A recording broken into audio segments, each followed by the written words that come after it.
Bonjour à tous, c'est Jean-Luc Haut sur sa chaîne YouTube. Aujourd'hui, nous allons parler de la Suède qui prépare la cession d'avions de combat Gripen à l'Ukraine.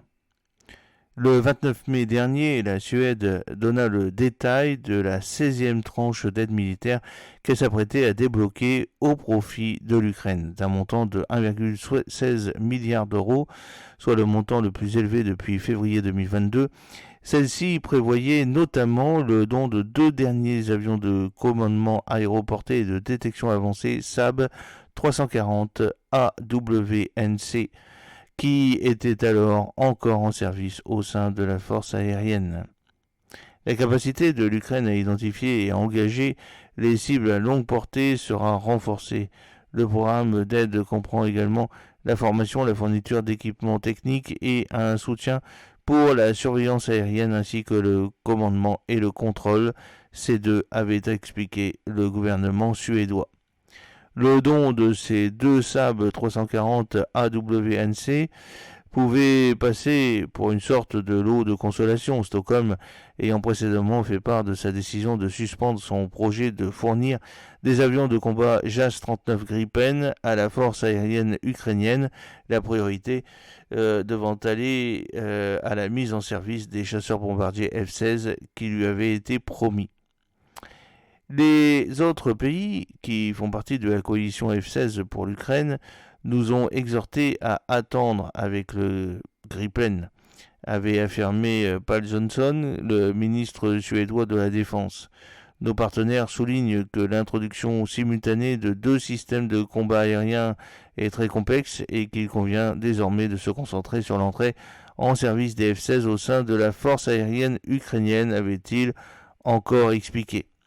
D'où la décision relative au transfert de ces deux SAB 340 AWNC qui, associés au F-16, allaient constituer un multiplicateur de force pour la force aérienne ukrainienne, d'autant plus que, selon M. Johnson, des missiles RR-AIM-120 Amram, Advanced Medium Range Air-to-Air Missile, d'une portée de 70 km, devait aussi lui être fourni.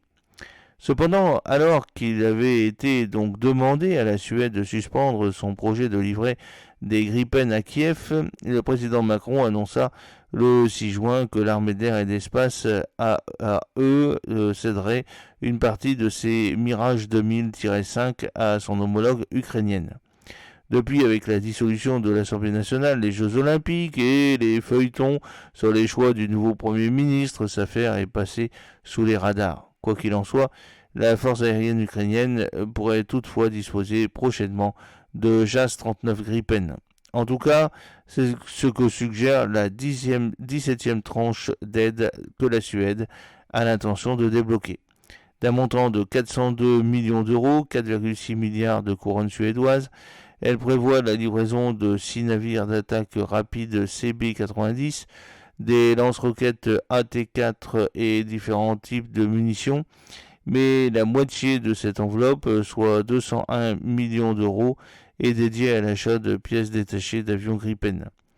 Pour le moment, il n'est pas pertinent de transférer le JAS-39 Gripen en Ukraine, car cela gênerait la mise en service du F-16. Cependant, le gouvernement continue de travailler à la mise en place des conditions nécessaires pour éventuellement soutenir l'Ukraine avec ce type d'avion ultérieurement, explique le ministre suédois de la Défense.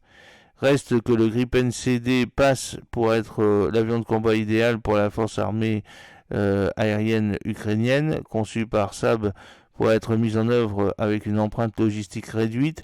Cet appareil dispose d'un radar PS-05A et d'une suite électronique justement mise au point pour contrer les aéronefs et les défenses aériennes russes.